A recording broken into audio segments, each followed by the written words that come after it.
it's my distinct pleasure to invite Annalisa Mansukhani to Ahmedabad University. I mean, she was. Please, will speak sitting or standing? Annalisa Mansukhani is a writer, researcher, and curator studying histories of photography and notions of the image in contemporary art and curatorial practices.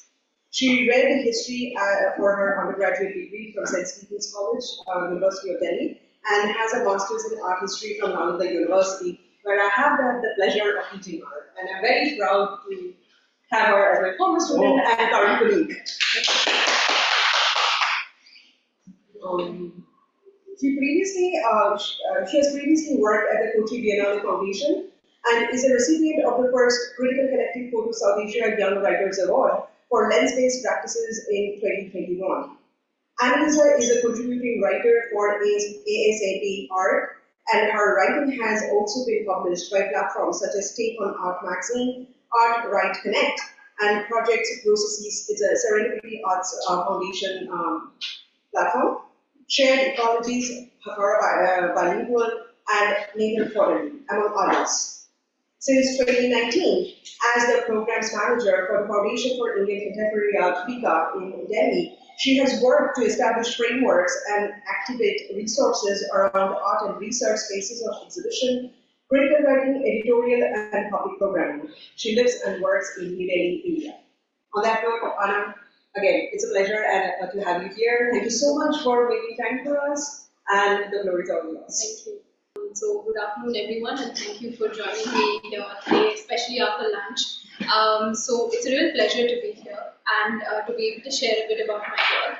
It's a brand new context for me to be speaking in as well, because inevitably, because of the circuit, the smallness of the art circuit, sometimes I end up speaking to people who are already kind of aware of the people, the practices that I'm speaking with.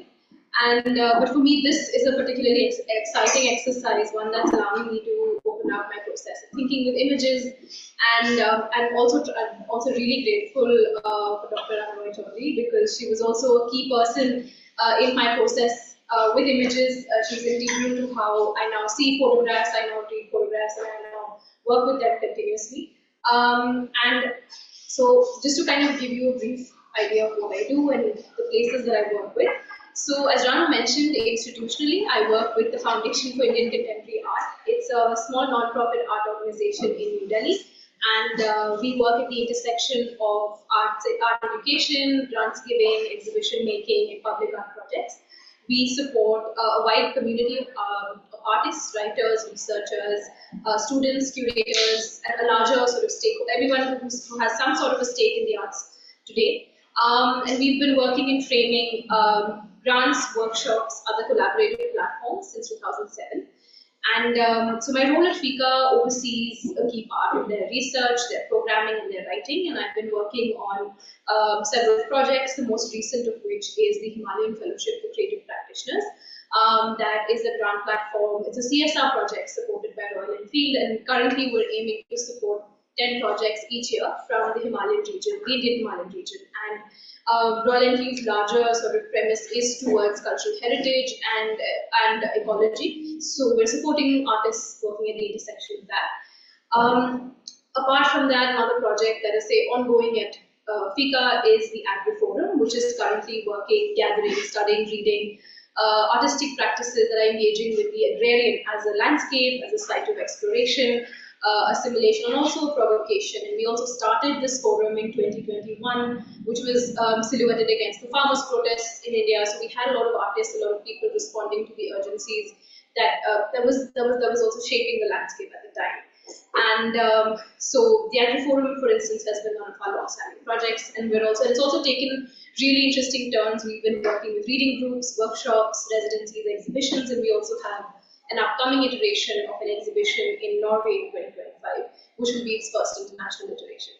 So while that is my more institutional role, I also function as an independent writer, and the image in all its formulations and possibilities is my primary site of inquiry and research. And since my master's, it's been really, I've been examining how the image is something that we view and encounter, and I've been looking closely at contemporary art and curatorial practices. So for me, the photograph has sort of been something that I've been looking very closely at, especially at how it's been occupying various spaces. Sometimes it's an object of ephemera, sometimes it's an accompaniment, sometimes it's diaristic, it's journalistic, it's also fictive, it leans into storytelling, there's also archives, there's also remembrance. So I've been really interested in exploring the roles of the image today, the ways in which it's also tangled with notions of authorship, originality, iconicity. So my writing practice over the past few years has been to be thinking of how the image is taking shape in the field, and the field is influenced back by the image. And I'm also sort of trying to understand what the image and its own relationships to words, to language, to text. And so today I'm really keen to kind of look back at my journey with certain projects, certain people, and certain texts that I developed over time.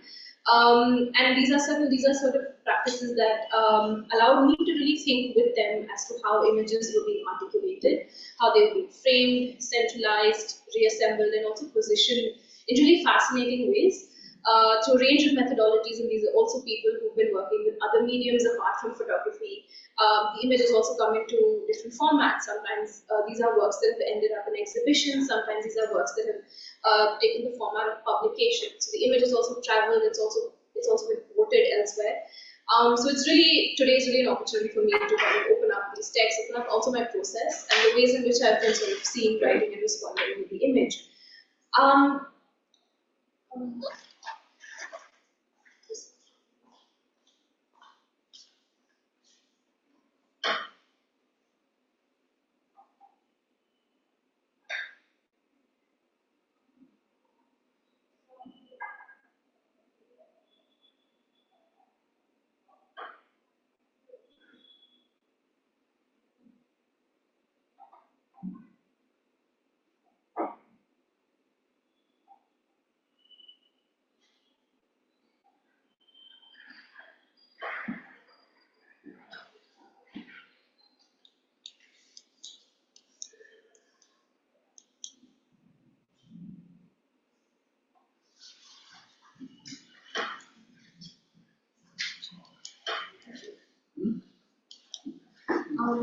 So while I was also thinking about the title for the session today, I was also then, I arrived at this title, but then also went back as to why sentences with the image.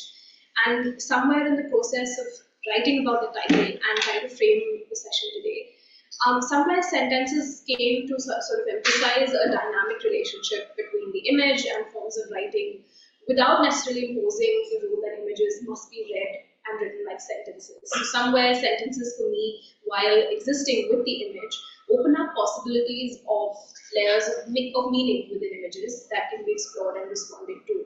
So thinking of the title today was kind of an exercise that got me to think about what highlights the interpretive process of images for me, and how that has been central to how I've been writing with images, while also acknowledging the role and the interplay that they have with so many different other mediums and environments. Sentences, as we all know, can also hint very strongly at structure, rhythm, and a sequential unfolding of ideas. And as much as I personally love referring to structure, my work with images has also led me to kind of undo that.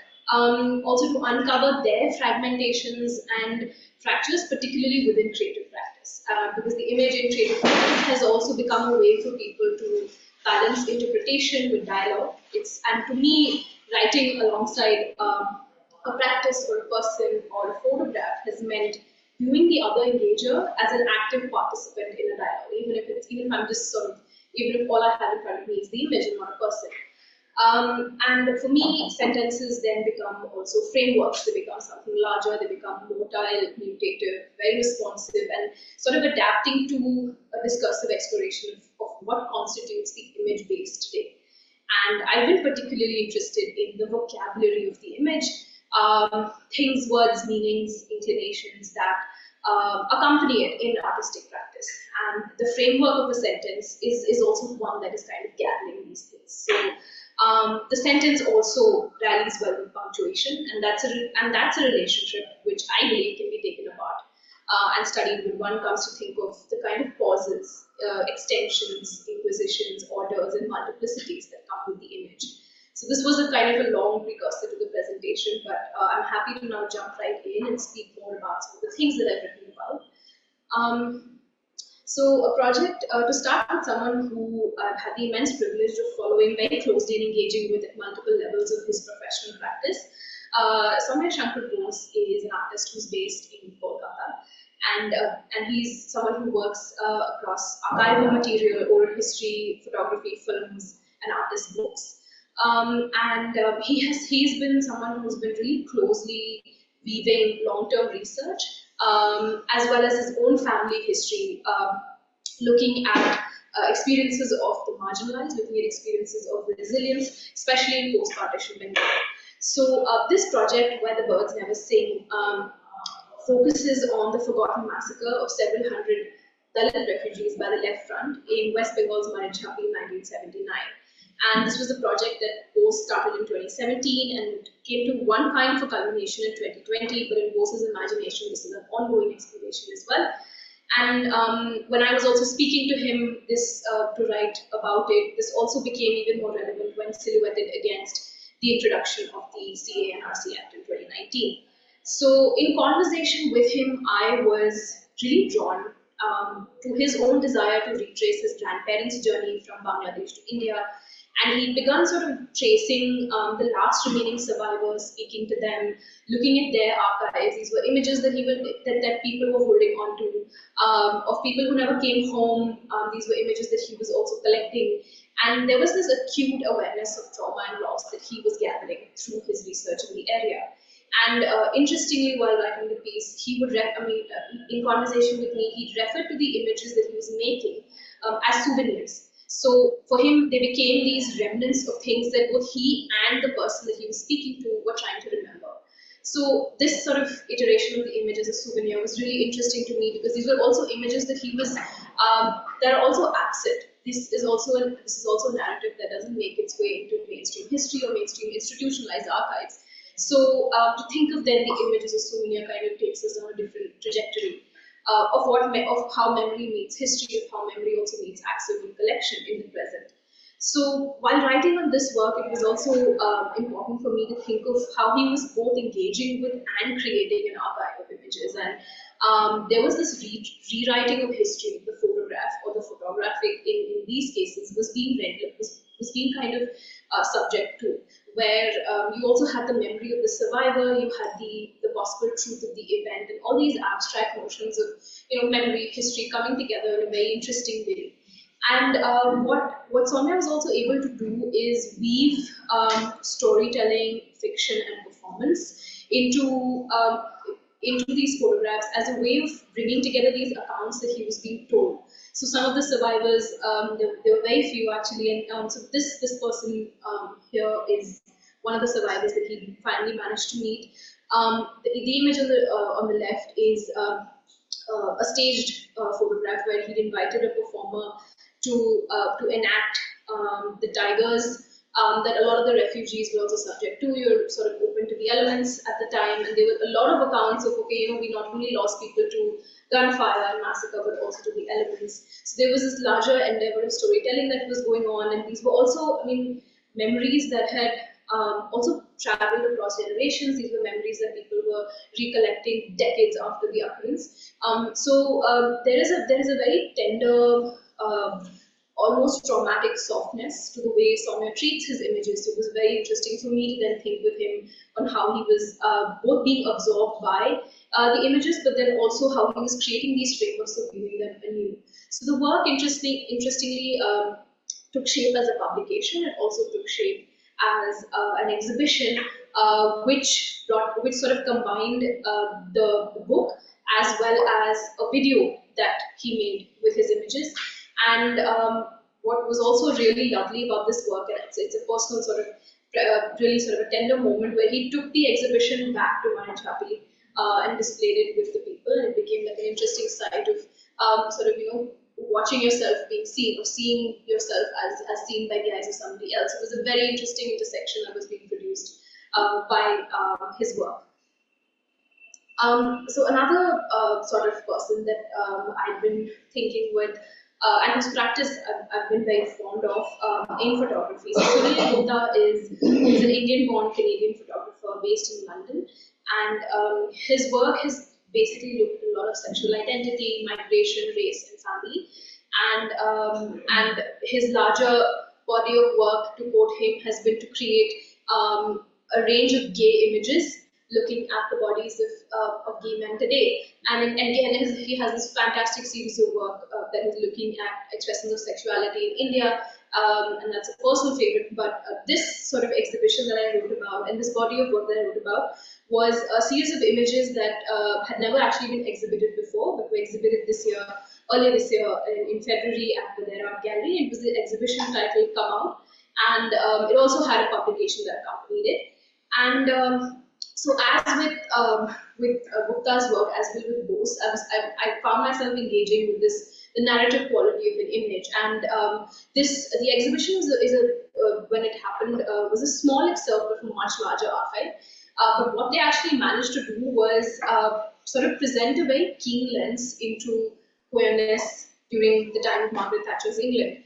And which was in itself a very restrictive, hard-fought environment for the community. So with Gupta's images, we see these peaceful protests, we see sort of, things merging with other marches as well, women's rights marches, miners' protests. So it's a larger sort of environment of the time that is being created. And these are wonderful images of community.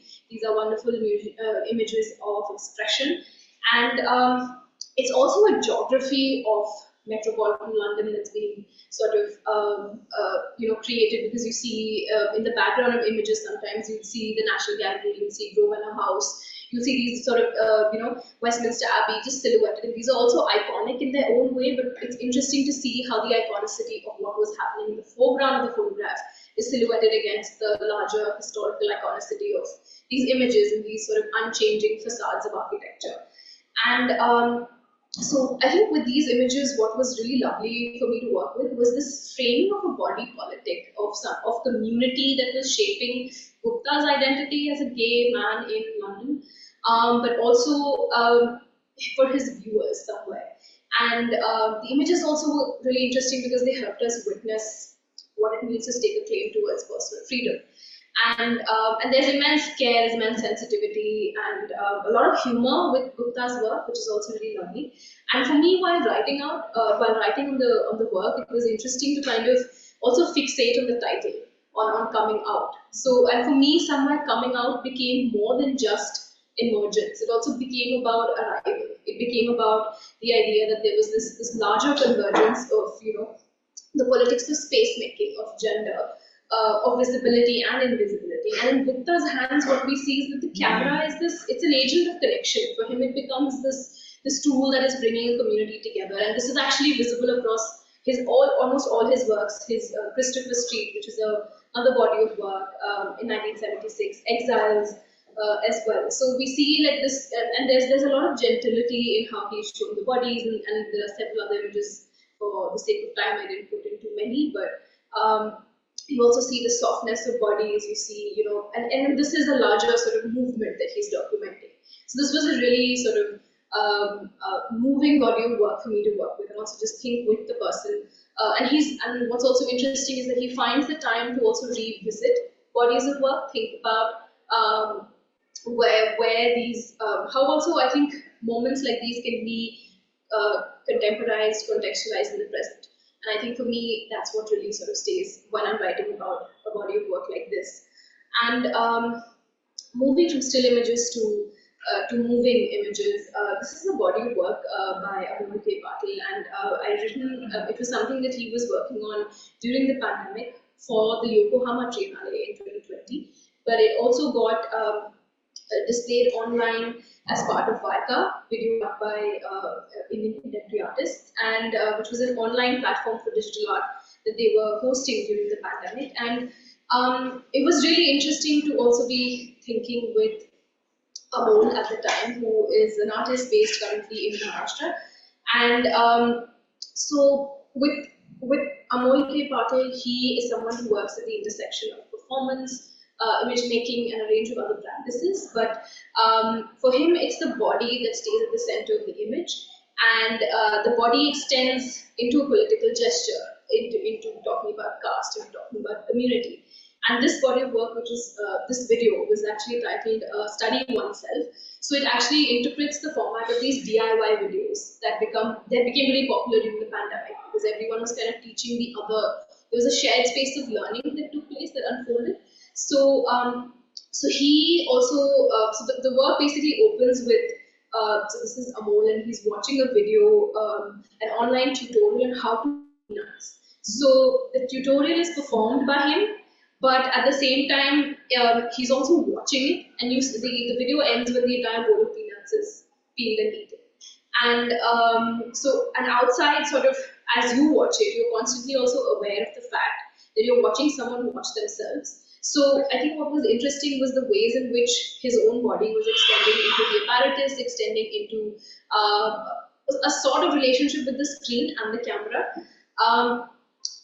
So what was also interesting is that in conversation with him, he was talking about it, that as he was producing his work for the Yokohama Triennale, the curators of the Triennale Rux Media Collective, they invited the artists to kind of think with the short video format as a sense to convey where they were in the midst of the pandemic. And also I think that gesture of wanting to locate yourself in the midst of a global crisis was something that brought a lot of people together, thinking about the relationship of their own bodies to the space that they were inhabiting. So he began, like Kokatli said, thinking about the immediacy of his environment, of how your workspace was blending with your domestic space, and also the formalisms of what you were eating, of where you were working, of how you were staying. So so for me, with this work, I think what was really interesting to think about was the idea of multiple body languages, and of the relationship, or the notion of the relationship of the notion of the image as one that was acknowledging the screen as this very inseparable, indivisible sort of component of daily lives. This was a really interesting work, and the video was, I think, a 19-minute video, if I'm not mistaken, and it's something that that was really sort of, that drove me to start thinking about what the image does to when we're thinking about, like, sort of the body and the spaces that it occupies. And speaking about the body, Iranian photographer Zana Yazdani's work is something that I was recently introduced to, and this was a work that I wrote on recently. And she's someone who's working a lot with analog photography and an acts of slow making. So she's also someone who's very keen on looking at, or also intervening in very much the process of how an image takes shape in the darkroom. So she would sort of, she's really keen on unpacking the process of making the image itself, looking at enlarging, looking at ways of intervening in the surface and also the affect of the image. So she also toys a lot with elements of double exposure, of tonal shifts, of floating contrasts, and the images kind of urge one to think about not just what they're framing, but how someone might have performed this framing. One of the series within the larger body of works is called Surgery Room, and she so you have the environment of very much a surgical suite, wherein the body is kind of being taken apart by the camera through its movements. So what very much like the ways in which the body is sort of draped, undone, and there are a lot of shifts between how she sort of layered images, created this larger complexity of how the body can be viewed. At the same time, these are also paralleled by these surgical tools that become these almost these performative objects placed and engaging in this larger question of the surgery room, where the operation, pun intended, is quite about trying to think about where cognition lies, where perception lies, and what is like the format of the recognizable image. And in a lot of her images, you have these many limbed beings coming together. You have and you're actually driven more towards the play of shadow and light rather than the form that the body is occupying. And for me personally, what was more interesting is that in a couple of photographs, you actually encounter the photographer herself. And while I was sort of engaging with this body of work, I didn't necessarily just think of it as bridging the distance between the maker and the subject, but for me it was more interesting to think of how we image ourselves in the bodies that we're sort of photographing or imaging in some way.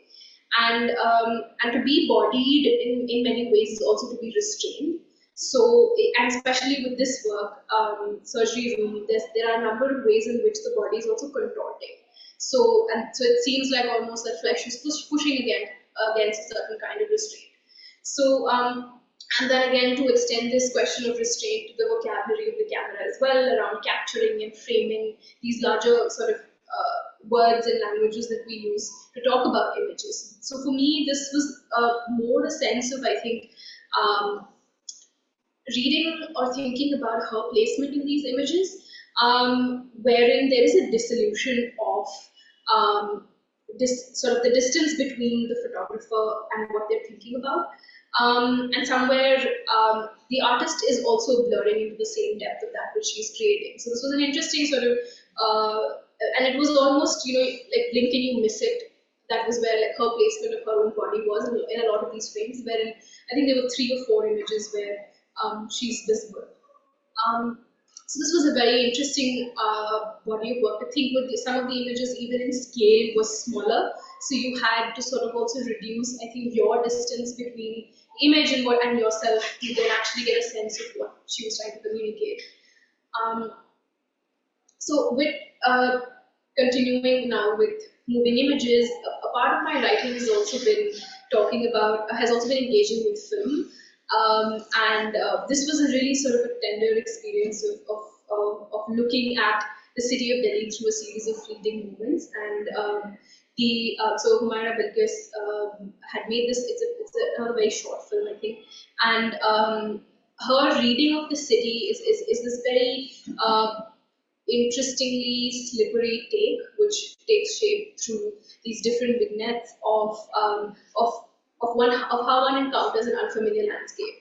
And for me, it was also interesting to look at. So she, in parts of the image, she uses parts of the film. She uses still images and then continues back into moving images. So it's almost like you're intimating the viewer with an exact image of what you've seen. And here too, it was actually interesting to see Bilkis be imaged in some of the mirrors that she sort of passes by in the film. And the filmmaker figure as a reflection here again was this removal of a disembodiment somewhere. And it also became interesting to think about how the camera as an apparatus was functioning in this space, because she was also entering sometimes new spaces, sometimes repeatedly familiar spaces, thinking with the camera constantly. So, and as a tool, I think the camera for her becomes something that's very dismantleable. It becomes something very friendly, and it also, I think, takes its own journey, because there's this one scene in the film that was really beautiful for me to write about, because in a scene, she's listening to a child narrate his way through a sketchbook and his inner world of imagination, and and she moves the camera sort of over the sketchbook, and he's talking about these. The Taj Mahal, and he's talking about these different things, and at the same time, what you hear are these ambient sounds. You see other parts of the room as well. So it's interesting that the camera for Bilkis would sometimes also record what it wanted to record more than anything else.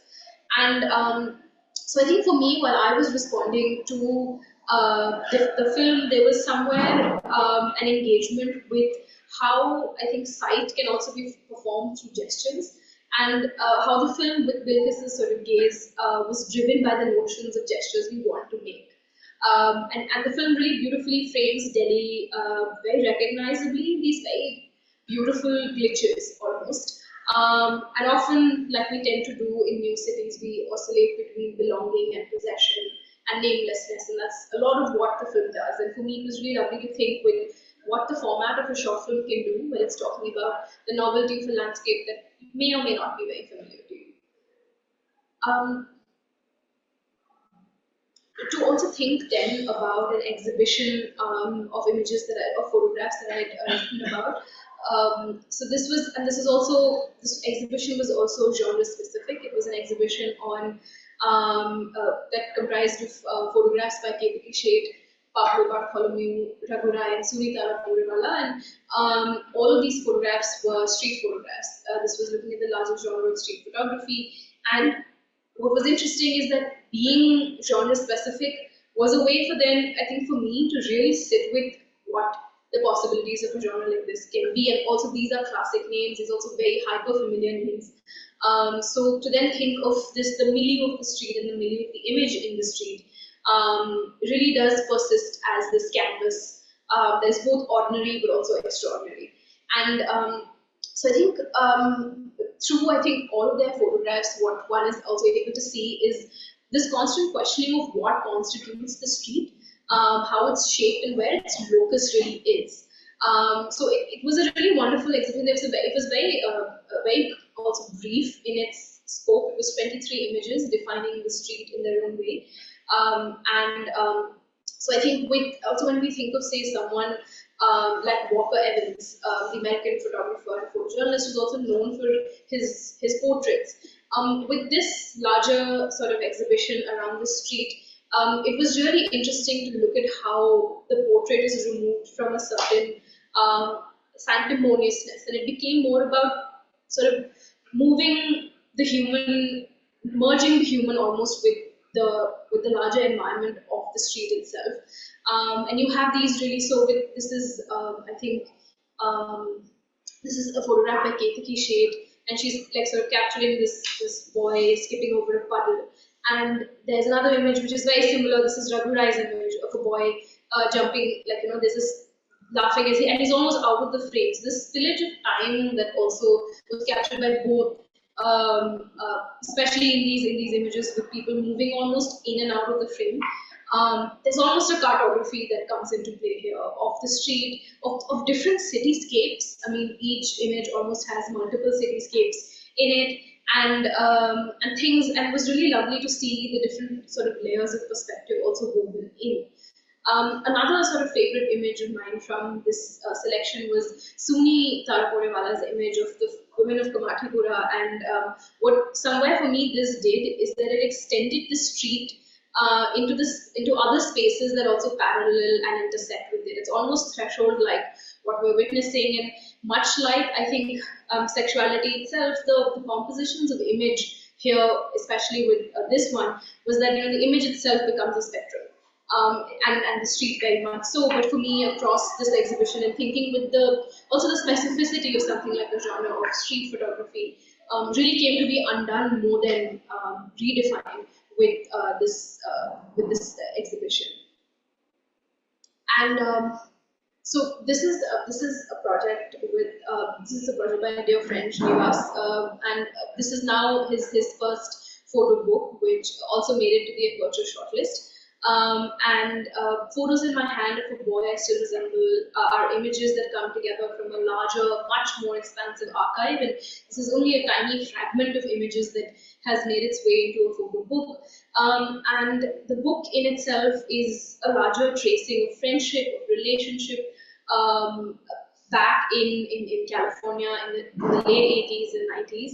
And Srinivas doesn't sort of, I mean, in the text that accompanies the book and in conversation with me, he's been talking about how it was interesting that he wasn't thinking of himself as a photographer, because he just landed in California. He was supposed to begin studying, and the camera became this one way of also documenting, but also initiating intimacy at various levels. And most of his friends had also left home like him, so the exploration of the city and of the imminent landscape was also something that cemented these bonds. So there's a lovely sort of tonality that emerges across these images, and what's really key to his process is the way that he's edited the book. Editing for him includes a process of juxtaposition, of placing images, quite disparate images in conversation with each other. Sometimes you'd have the odd sense that these images are in a sequence, but that's almost that's almost accidental. That's what he'd like you to believe. But there's also this larger silhouetting of landscape, of things that, you know, are in process of relationships, and also the intensity of friendship. And I think that was something that was very interesting for me to think with, especially as the archive is still taking shape, is still something that he's returning to. So yeah, this is a piece that I'm in the process of researching and really thinking with, because it also entails an archive which is quite insurmountable in its scape. So I'm really interested to seeing where this goes. These are some images from the book.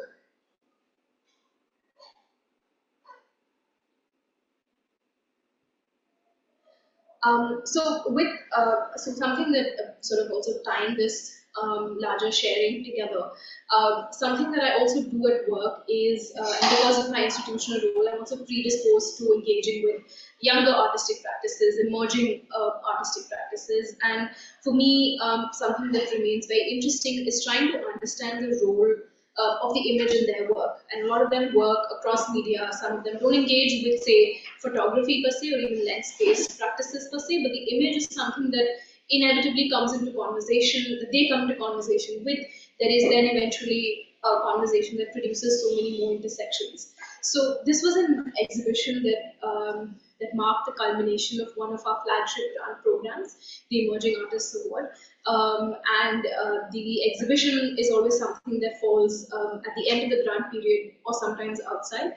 And we usually do it in July, and it showcases the artists' work over the past year. And this was the first time that we instituted the grant platform and expanded it to 10 people. Otherwise, it would usually go to one person. But this time we've done it with 10 people, and the exhibition was also then a larger exercise for us as an institution, but then also the artists themselves.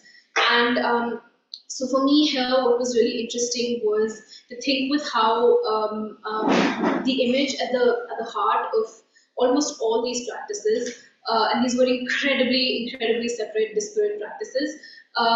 How sort of not only were they encountering the image, but the hows and whys of placement, of incorporation, and how the image was being viewed and received was something that we as an institution were really keen to engage with. And something that we had sort of undertaken as an exercise to bring text into the exhibition space outside of, say, so usually with gallery or museum spaces, you have the singularity of a wall text that explains the entire show in one go. So for us, it was also, and then of course the works are supplemented sometimes with smaller descriptions or exercises in explaining the work to the viewer. But we kind of didn't want to do that. We didn't want somebody being told exactly what the work was about. So what we tried to do with writing as a process this time was to have these really long conversations. We had long conversations with all 10 of the artists, which we then excerpted to create these fragmented conversations that were placed alongside the work. And almost everybody was talking about these larger notions that come into their practice. So in this case, this was a work by N. Thamshangpa, this artist from Manipur.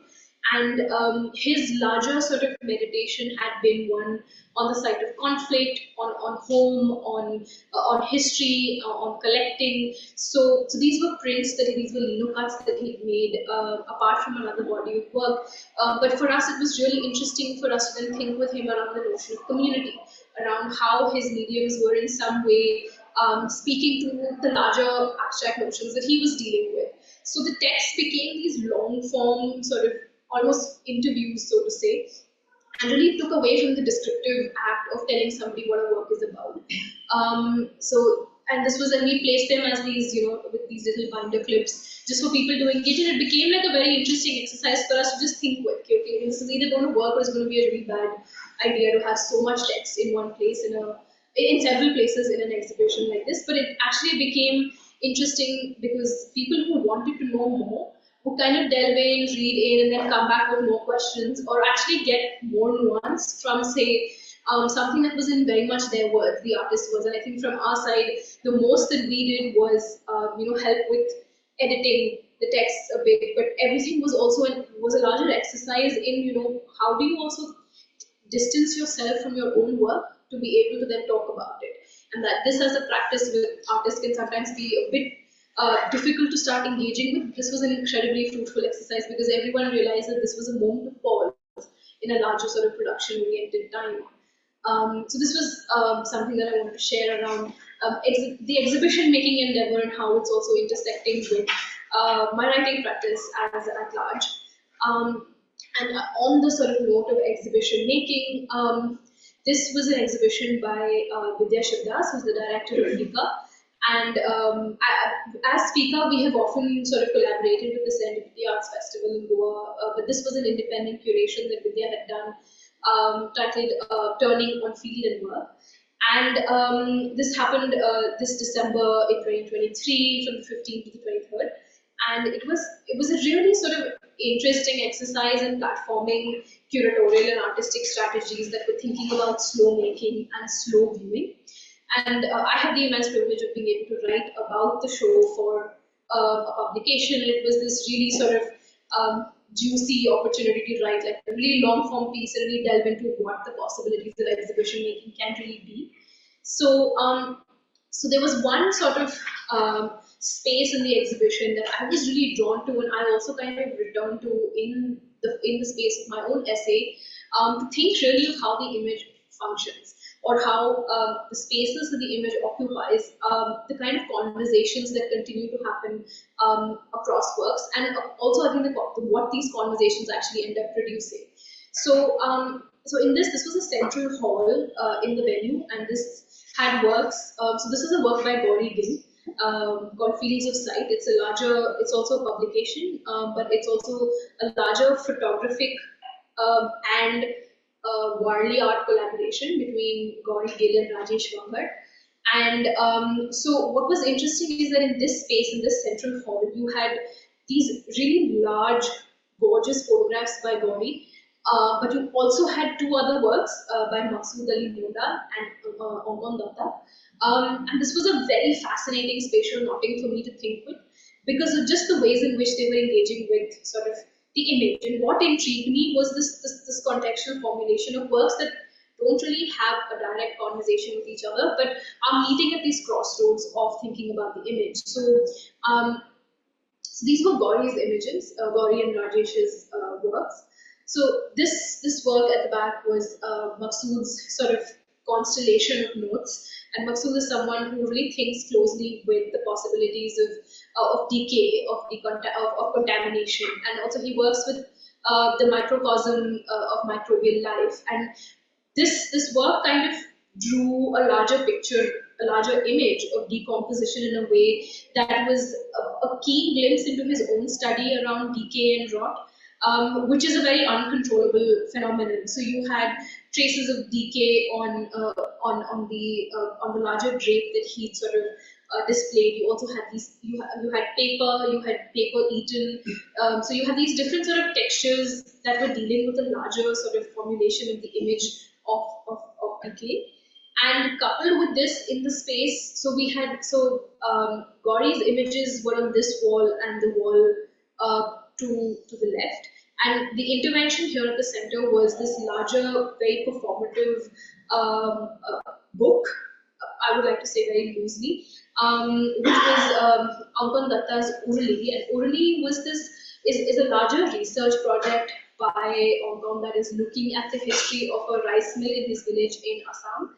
And so he'd been sort of documenting and collecting fragments of that now defunct rice mill through a history of sort of labor, longing, and sort of these and grief, I would say, that was sort of encompassed in this larger book. And so you had to really sit and engage with this book in a way. You had to, and the book was on gunny sacks. So gunny sacks were also used in the rice mills. So he was sort of really bringing together the rice mill in a very different way, and also these larger interconnected histories.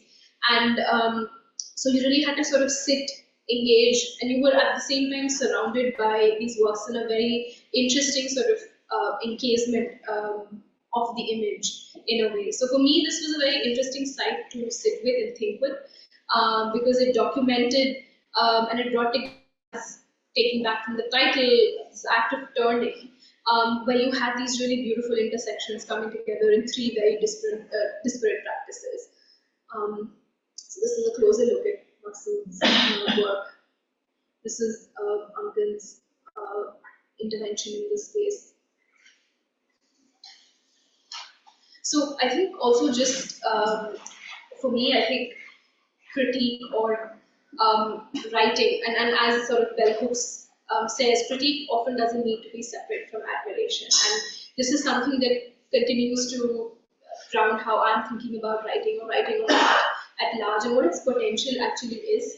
So I I also believe that writing of any kind needs to also acknowledge its own laboriousness, and especially when we're thinking around art, it does need to sort of talk about its own situatedness at so many different junctures, so many different intersections.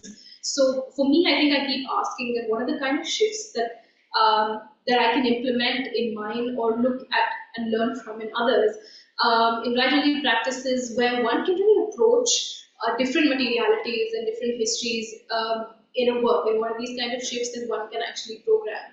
And so these are kind of questions that are currently guiding my inquiries, and this was just a small glimpse into the kind of things that I've been thinking with. And and I think something that continues to ground my research today is also to, as some of these practices also shows, that the notion of the image, or that which constitutes the image base today, is constantly shifting, especially in artistic practice. So I'm supremely keen to continue thinking about what really constitutes the image base today, and especially as artistic practice continues to evolve and also respond to the state of polycrisis that we're in. I'm also driven to think about the kind of mediatic environments that these practices are occupying, and how writing somewhere can come in and be in a conversation and continue to extend the dialogue further. So, so yeah, this was basically a sharing from my end. But yeah, thank you.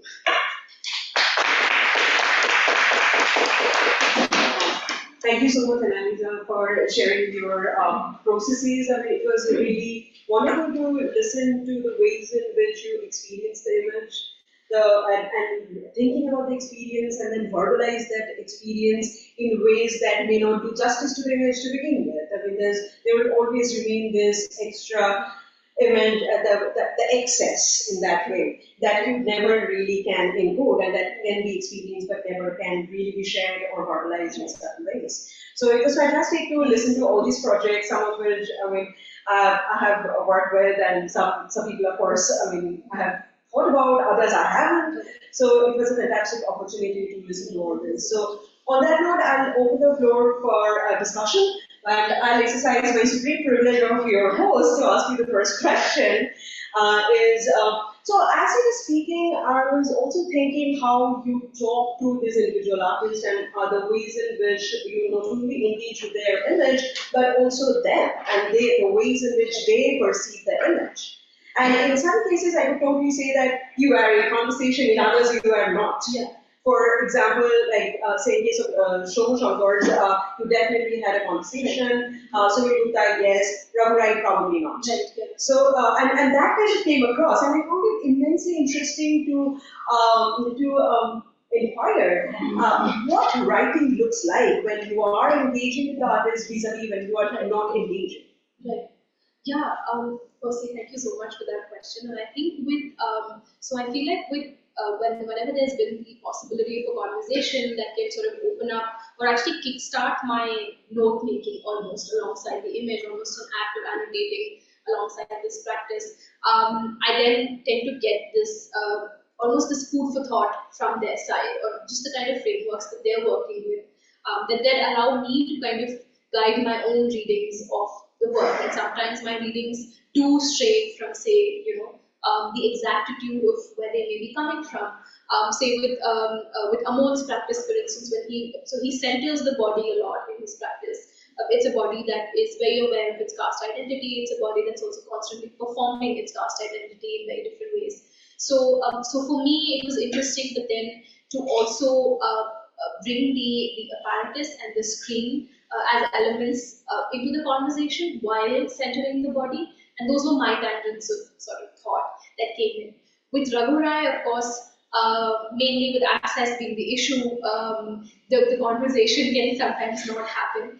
But I think for me, the larger exercise then in that case was also to engage with the exhibition at large. Also think around, I think writing for me at that point was also to think of the ways in which the image was unraveling in a larger space, where these are also, somewhere I was also aware of the iconicity of the people behind these images. More often than not, these are names that precede the image in very different ways. And but I think in that endeavor, I was kind of conscious to also place the names aside and to think more with the textures which they've been kind of known to build, but then also what they were building for each other in in that shared space of the exhibition itself. So that was with that encounter, but with other encounters that have sort of been bereft of conversation and mostly been dwelling on my reading. I try to also look at what, say, their larger practices, if that's available to me. Most of them do have, most of the people that I've met either have some kind of a accessible web page or portfolio that they do share visibly for the public. So then for me, it becomes interesting to think of the work, the singular work that I may be engaging with, silhouetted against larger practice. So then I have other readings that then start coming in. So that's usually how I think it ends up. So following up on this thing with conversation, I had a couple of different questions, comments about that. You're able to converse, presumably you're working on live artists only, because of course if somebody is there, your conversation changes. It's not that you can't, but you only have the photographic material and maybe the written material to talk of, right? Then the other thing the question was, when you're reviewing something as opposed to working with them, isn't there a conflict of interest in the sense of what you get from the exhibit versus you being influenced? They are asking you to get. Does that affect the way you write about it? Whether I don't know. It's a convoluted question, but no, but it's actually great because initially when I sort of started doing reviews or critical sort of reflections on, say, an exhibition or a body of work, I would be there would be readings that I would offer, but I would be very sort of careful with critique. Also because I was platforming myself as a writer, an emerging one, a very nascent one. So my critique would be more with, say, the formalities of the work, or I would be engaging or thinking more with, what the work is addressing and how I can best sort of also communicate that. And that would be the kind of texture that my reviewing would then take. I also do sometimes kind of refuse to review something that I may not personally connect with, even though the work may be fantastic. If I personally cannot actually engage with it critically, I would refrain from doing that. But what I have noticed is that the sort of the tendency to now frame a somewhat sort of a firmer critique of what I'm seeing and how I'm seeing it, and the kind of sort of the contemporary context of how that work is, how I've encountered it in the moment. I feel like the shape of my critique has not changed, or the ways in which I now communicate have changed. I feel like I have more confidence in putting it forward. Sometimes is that because of your body of work or because of your conversations with them? I guess that's what. No, I think so. In a lot of times, conversations haven't been possible, and I still feel like I've been able to platform a formal critique of the work. And I think to not also be, to engage with the larger question of what the work is doing in the current. Like if it's being exhibited, what does that do for the moment today? Who's engaging with it and why? So, for instance, there was a very fantastically curated retrospective of Raghurai's works that they did in another museum of art. And it was also showcasing bodies of work that hadn't also been made public in a very, very long time. And what was interesting for me then was at that point the beauty of his images is very well known. But for me, it was more interesting at that point to think with what that exhibition is doing in this moment and what these images also convey in that here and now in a museum space, and the kind of publics that a museum today in Delhi can attract. So those were some of the shifts that I was able to sort of see, because I feel like that was a more interesting take that I felt I could bring to the exhibition. Can I take it one step further? Please. How much does because as somebody who's struggled with when I'm doing oral histories, I'm a historian of science, no that, but when I'm doing oral histories and have conversations with my subjects, then there's this real resistance on my part to let them see what I've come up with, right? I don't want them to be able to affect what I do. Right. And the other question, how much does you may not relate to an artist, or you may think somebody's work of art is fantastic, but you really don't like the person. How much does that affect you as a critic? And I'm asking this because I'm affected also. I mean, we are all, I think, this kind of subjectivity, objectivity crops in. And does the fact that you're an art critic allow you more distance, maybe? Or does the fact that you're talking to that person give you less distance? I don't know. Do you read things into the art that you may not read if you didn't know the person? Right. Personally, I find it very difficult to separate the art from the artist. I find it incredibly hard to do that. And so for me, I think a lot of the writing that I've done has also been self-initiated, that I would initiate the piece or pitch the commission first. And in those cases, the commissions have come to me. I've been lucky in the sense that I haven't had to be like, oh, I really don't want to do this because, I don't want to. So, but it's really personally very hard for me to separate the art from the artist. So in terms of personal preferences, that line is sometimes one that I just kind of, step back from. I don't engage further. In conversations, I've actually not had if I've initiated the conversation, usually it's because the person is also open to, and is someone I can actually speak to, and is actually someone who isn't problematic in that sense. But yeah, personally, it's hard for me sometimes to then divorce and just look at the art as being completely distanced from the person who made it. In these cases, at least. And if I may add to what Annalisa said, there's also a question of temporality that factors into this kind of process of building relationship with arts and the makers of those art forms. So, 10 years down the line, you'll probably have a very different set of conversation with some of the artists that you have now. Exactly. So, and people change. Their perspective on their past change. Memory is very fragile and they don't necessarily have to correspond to what really happened, but how they experience or remember as their past experience.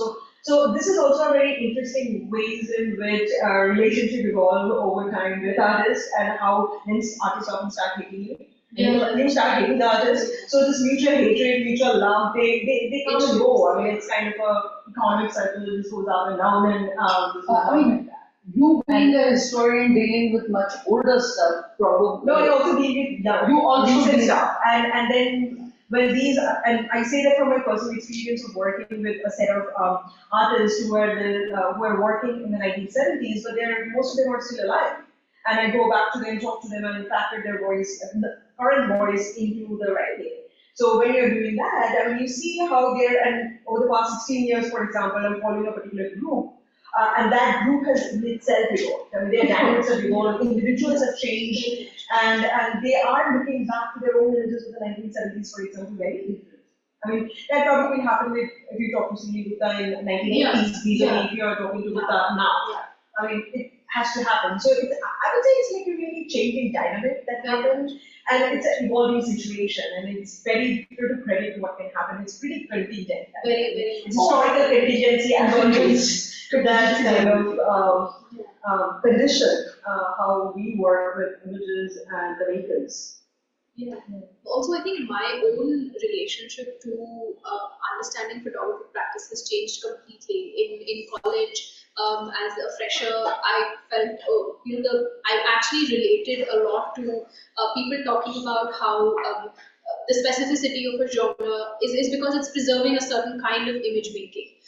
Now, when I listen to, say, documentary photographers or people talking about the purity of an image, I actually try to take that apart if I'm writing about their practice, and I actually talk about, I make the effort to talk about the fact that purity of an image is actually, it doesn't do much for us in the contemporary. Or whatever does purity mean anyway? Exactly, and why would you use it in a process that's talking about image making? So for me, it becomes interesting because that's changed. That's been my own sort of relationship to image making. So I still see people, especially older photographers, still sort of retain that relationship to the purity of the process itself. Vivek, you want to share what you're thinking? Saying that this is partly historical. Yeah. And this debate really came up to the forefront when we kind of moved from analog to digital, where purity began to impact. Very much. So purity, you mean authenticity or purity? No, the purity of the medium itself. The medium and what the possibilities it opens up. So it's a range of purity that we are talking about here. It's not like one purity or the other. Oh, that's a hard word to flatten. I know. It's all these. Yeah, do it please. So, so I noticed that many of your images were monochromatic. Okay. Now black and white and monochromatic. Would you approach color in an image when you write about it? Would you write differently if there was no color used? I'll give you an example. Is Sunita Agarwal's image that you showed. Is a very powerful image in black and white. It would be a completely different image. Color, you can visualize if you were being. And so, how would you really then tackle that? Do you think of picture differently when it has color and when you write? Thank you for that. I think so. The body of work that I'm currently also thinking with Srinivas Kurugandi's archives, so it has both monochromatic as because he shot on black and white film as well as color. So it is a very, he has treated also the images very differently. So in conversation with him, I'm also struck by how those differences come through, just in terms of how he remembers the image or making the image, and I am sort of aware of how I'm receiving it in the present. A lot of times I think with color there is a certain the sort of the effect of time on the photograph over a period of say several decades, and since he's been photographing, the image has sort of I don't want to say deteriorated, but it has weathered over time very differently. So the effect of it when I receive it, when I'm looking at it, is translating as well, and it does translate into my writing. I think some of the works, the more recent works, have been monochromatic, as you rightly pointed out. But yeah, I think I do definitely respond differently to when I'm receiving images or just looking at them, encountering them in color, because I think the tonalities, the shapes, the personifications, the characterizations are so vastly different. I think each time, I think even the affect that they would have on me, if it's in an exhibition, the kind of sort of the environment in which I would be receiving it would have an effect on the image. So would it influence also how I'm thinking with its larger framing of what it's showing. So definitely, I think, for me, it's also about, I would also be curious to know if it's somebody who made a choice between shooting or making a black and white image versus. Today it is always a conscious Yes, choice. yes. Because pretty much most cameras record in color. And so your default is always color, and you make a conscious choice. Exactly. Portraying it in black and white. Yes. And which wasn't available. So the advantage now is that they essentially get a color version and a black and white version of the same image. Yes. Which wasn't the case when you were shooting film, because the choice of that medium was very limited, And what's also been interesting is that a number of the artists that we've been engaging with, that I've been engaging with through work institutionally, we're also seeing a big resurgence of analog processes. That people are experimenting a lot with the darkroom, and Yes, I have friends who do that. Yeah, and it's everyone. So we had an artist who during the pandemic made a darkroom underneath his bed. So we have those sort of extensive experiments happening, and so it's interesting because the analog is no longer just a limitation; it's now an aesthetic as well. It's also something that is really influencing how you would like to sort of make an image consciously. So it's really interesting for me also to think with what then the analog is meaning now, and like say for someone like Srinivas who was shooting on film, because that was all that could be done. So yeah. I also want to add to that. Yeah, sure. Whether do you have a hand up? Sure. Okay, so then I'm following. Yeah. So like to the point of color or monochrome. So something like that, artist's relation with what is the conscious choice that they are making. a few days back I attended a talk about astrophysics and what kind of photographs they collect from satellites. Right. And they collect like images of like infrared and UV radio images and like all different wavelengths and all. So it's also about like how what kind of an inquiry an artist is also making. If as long as that is being satisfied to a certain extent to the artist, then they stick with it. So like it's like the choice making. It also depends on how deep or what kind of an inquiry they have. Many times, Yeah, and it's a dialectical process, really. Yeah. I love the black and white, I love it. Equally. And then it's different. Yeah. Because it's the other way around. It's all black and white. And then you make it And color then by the color combining will it. also go. It's color and gray. So, So I was just wondering, there are all these processes of making and so much of the focus in this talk is on that especially. I also I was wondering how when a visual reaches the space of the museum itself, how much does that actually impact your way of thinking and writing about any photograph or any image that you're looking at? Also, when you, I think you mentioned the serendipity festival itself.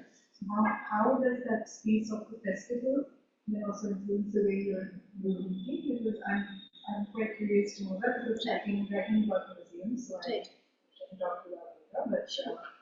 But yeah, I was just curious because these spatial sorts of elements seem to really affect me in my Very writing. much, very much. And since you're talking so much about process and making this thing and so the process Right. to be darkened under the bed and this and Right. that, how is that impacting you as the person, the viewer? Right. No, thank you a lot for that. I think because so with so I like I was mentioning the Ramurai exhibit at KLP. Now it was actually one of their personally one of the most I think evocative sort of curations with photography that I'd seen, and it was a pure like just purely just photographs. There was nothing else in it. There was one wall text, and then these smaller sort of snippets of interviews with quotes from Bailakurai. And more often than not, I think as a sort of avid sort of exhibition viewer, sometimes not by choice, one just ends up seeing that the traffic that say a mixed media exhibition would get is very different to what a photography exhibition would get. And Raghurai has made his images completely in black and white. This was all black and white. So it also meant a different tenor to how the space was lit, curated. They'd also done these very interesting sort of false walls which were at angles. So you were also viewing images. So if you're looking at one image, you're also looking at another from the side. So there's these different sort of perspectives you had, and then my personal sort of favorite arena within that exhibition was his photographs of Indira Gandhi and JP and who was the third one? I think I don't know what this was, but the sun was outside. So that was a really beautiful sort of way where you also had I think the most number of photographs in one space. So you were sort of overwhelmed by the Indira-ness of Indira. You were just taken in by just her, her personality, which echoes through the ages, and so that curation and that sort of effect that is actually meant to have on you. And you're actually taken in by not just her facade, but you're taken in by the way you're just surrounded by her. And those conscious choices, I think, really affected in how I also wrote about the exhibition at large, because I feel like there was a lot of soft ambient lighting, there was harsher lighting in some areas. So the spatiality of it was really evocative, and I feel like it's one of their best till date. And taking on a photographic body of work was quite a challenge, and I think they'd done like their own siftings through his archive, etc. So it was a really, I think the process also really came out in this space. So definitely, I feel like I'm also taken in by how scale comes into question, how Exactly what I mean. Yeah, so I feel like it was, and they'd also done this really beautiful effect with some of his images. So there's this large sort of image of the effect that a helicopter, Indira Gandhi's helicopter had in Rajasthan. So you have these, you don't see her with the helicopter, you see these people just blurs and lots of sand you see. And it's what they've done is they've done a sticker. The image was a sticker, it wasn't a frame. It was a large sticker, and then they had projected very soft lighting onto it. So you almost felt like the sand was shifting because the light was really soft, and it was the image just blends into the wall. So you feel like the image, and it's just there's no separation between the viewer and the image. It's just really evocative, and it's one of the first images you see. I think you take like you move through three walls, and that's like a big opening that you have. So it was definitely like a very powerful, like I think curation with just his archive. Skillful too from the sounds. Yeah, very skillful. I think, and it attracted like a record number of people for a photography exhibition for sure. And with serendipity, so the essay that I wrote very much dealt with just also looking at how the space was also conducive to these kinds of works. So the venue was the old Goa Medical College, and it's this large, very palatial building which sometimes can thwart a curator because of just the scale of the walls, because works can really kind of get miniaturized in the midst of that. But so that was very much in like, something that I responded to while writing and thinking about the exhibition, because I think what Vidya was also able to do is allow the works to take on that verticality very freely. So she also invited practices that could scale up and scale down wherever necessary, and she was able to kind of create these smaller clusters like the one that I taken, where you're taken in by both the largesse of the works, but also this gesture of, okay, I'm going to sit down and read a book in the midst of this palatial, building. So that was definitely a really exciting thing to think of. And one related question I have for you are there any photographs that you will see outside of the exhibition space and also inside? That's that intention. The same body of work? Or maybe not the body of work, but maybe just that cluster. Yeah, so Soumya's practice where the birds never sing, so I actually never saw that in the exhibition space. And the body, so when I wrote on it, it was yet to be exhibited.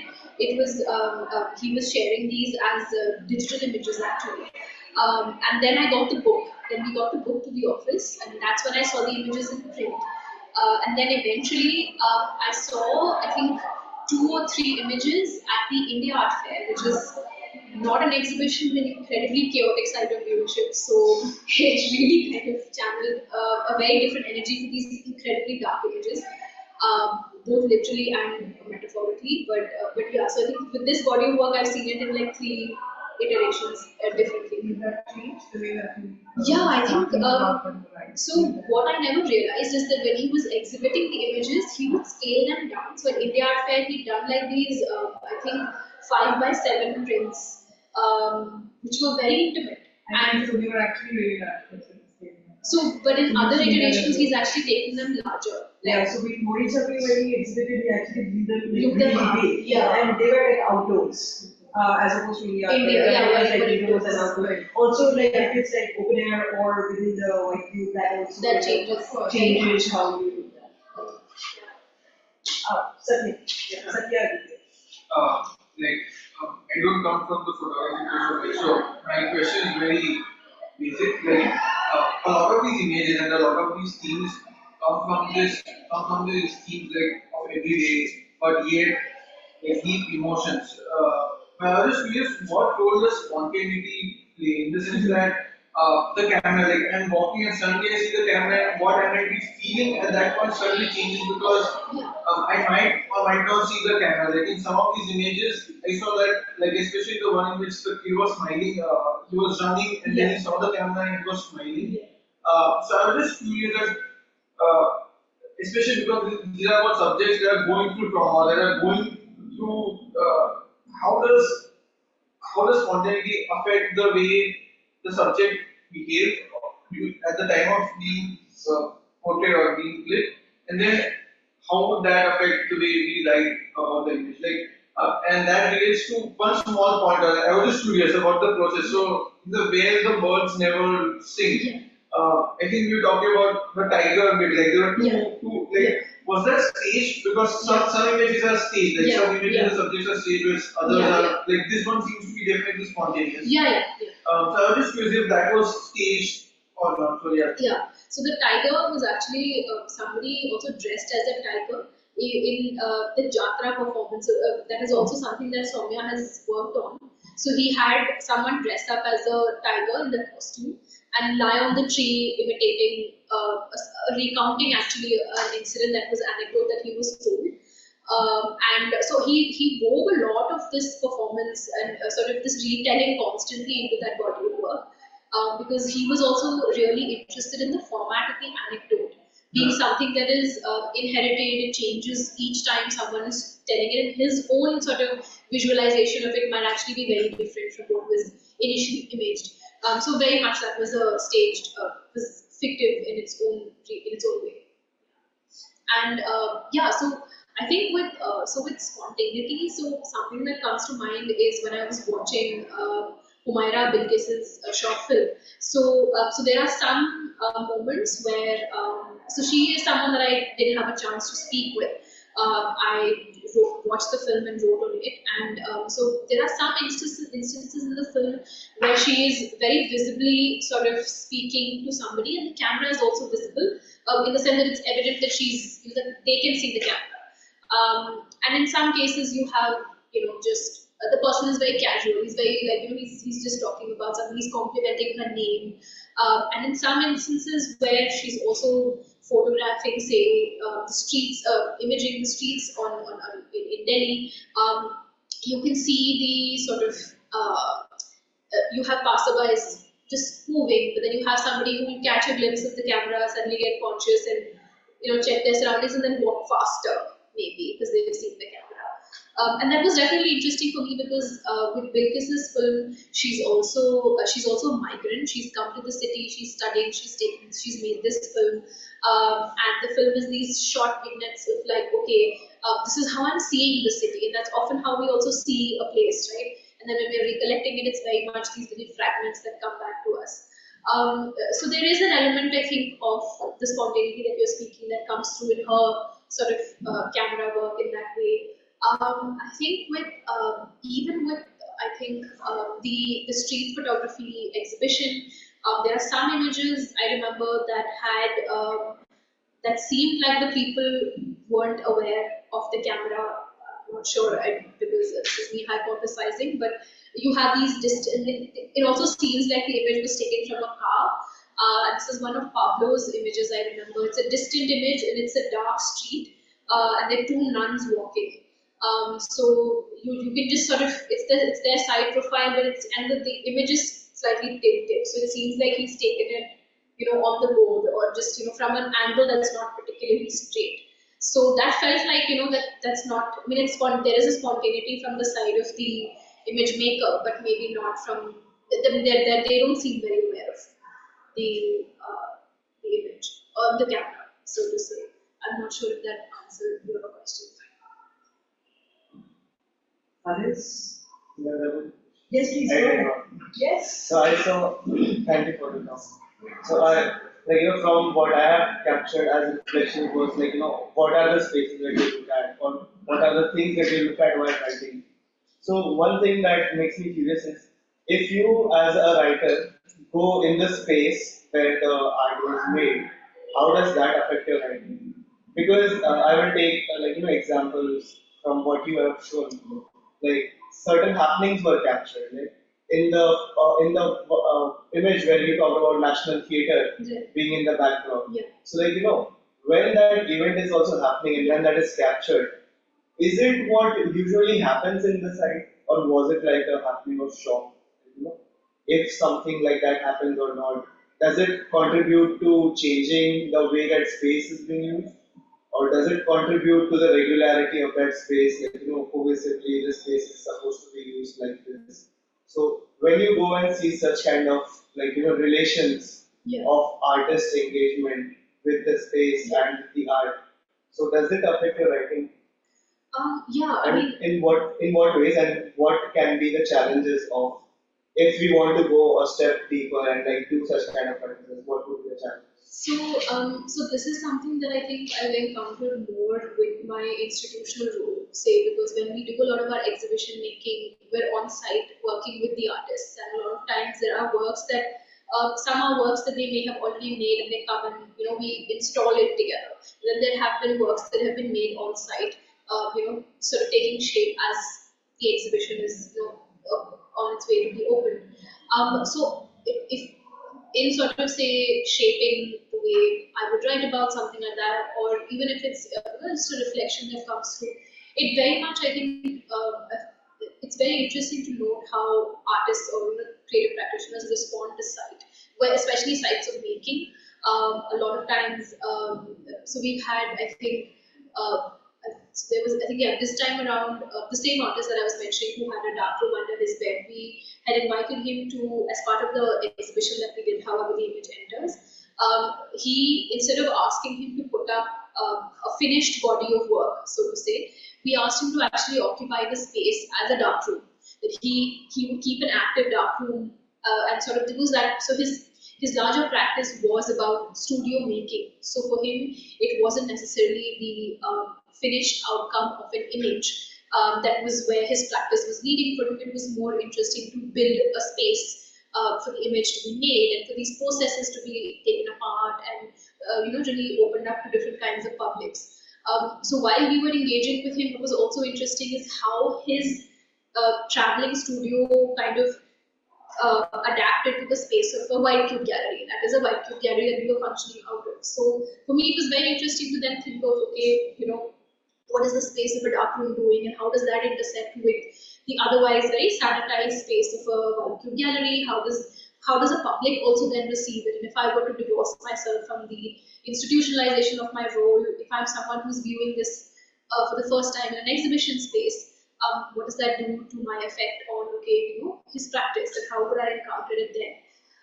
And I think what's also interesting is to then see how very much the process of the building blocks of the process of making very much come through.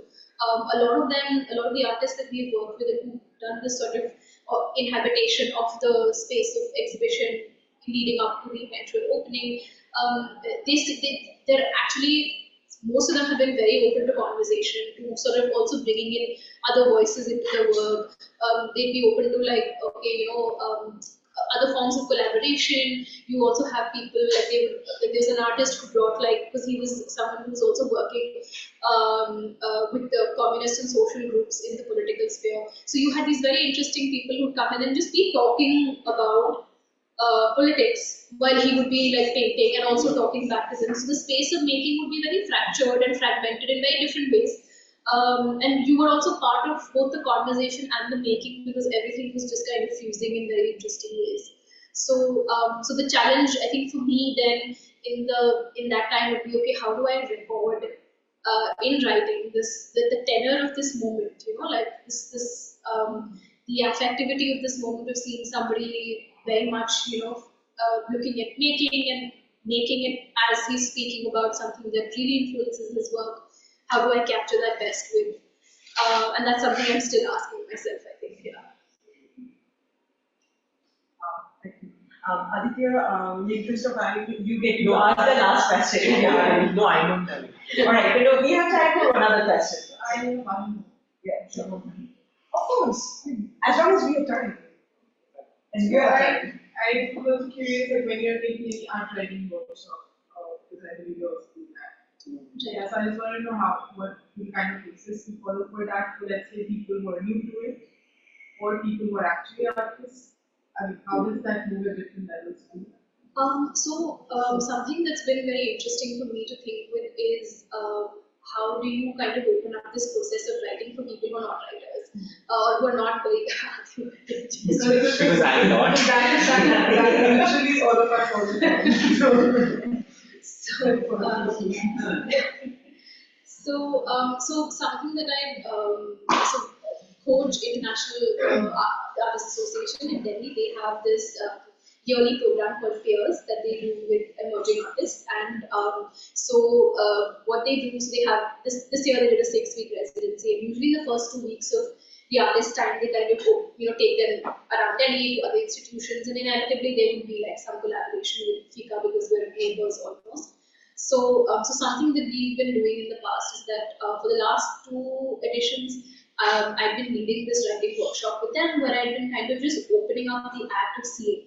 So mostly with artists, I think, and this is a curriculum-led issue, I think, is that writing is a part of what they're taught to do, or even, I wouldn't even say taught, I think exposed to in a certain way, introduced to in a certain way. Writing also, but then reading as well. So text in general, or what they call theory, is something that's distanced very instinctively. So for me, because I'm really curious to see how artists would write about their own work, and also to kind of Sorry, you said that text is distanced from very much distance in a curriculum, like a lot of the art schools and stuff, it's very distanced, like it's always practice led, you develop skill, you have to develop skill to work with the medium. So inevitably what happens is what they are dependent on then is for an external writer, curator figure to come in and then articulate the work, which is not a bad thing at all, but then I feel like if divorced completely from the artist's voice, it becomes too stilted, I feel like, and inevitably in the exhibition circuit, curatorial notes end up taking that very high tenor, high approach of like, really sort of wielding description as a tool more than actually engaging with the work. So the workshops that I started doing with them is to open up a very simple text. Actually, this text by Irene Lawson. It's she's a writer at large, but then has this really beautiful Substack newsletter that she does. And there's this really lovely 2-part reflection that she did on Albrecht Dürer's it's his painting of beings, and now I've forgotten what the title is. But so it's this really intricate watercolor of Dürer's that she looks at and analyzes just through this act of looking and seeing. And she compares it to his. It's just a very simple reflection on his other more famous work, which is Melancholia 1, the engraving, and how she kind of talks about what being encased in watercolor does to common beings, and what the larger iconicity of Melancholia holds in comparison to that, and then the larger act of looking to see what's actually, the act of looking would be what reveals the precious beads to you. That's the larger sort of comparison. I did a terrible job at summarizing this, but so it's a very beautiful reflection on the act of looking, and so I kind of open up this gesture with her text, and then kind of take them through these different sort of acts that come into practice for different artistic practices, and so I would link it through say 2 or 3 very simple texts that bring together. So with Joan Diggins on keeping a notebook, and Irene Lawson, so both of these kinds sort of come together as these different gestures of holding on to something. So then I would kind of open it up to them and do these different exercises around just initiating them into close reading a text, so just thinking with like one word at a time almost. And then they sort of, what I see with the last iteration is that they come with a certain enthusiasm to then really relate to that act. And then add to those acts their own acts of holding that sort of ground their practice. So that has been a format that I've just been trying to really also build as a larger pedagogy, I think, just to think with what does it mean to also open it up to artistic practices to write with their own work in that way. But yeah, that's mostly been what I've been working with in terms of the workshops.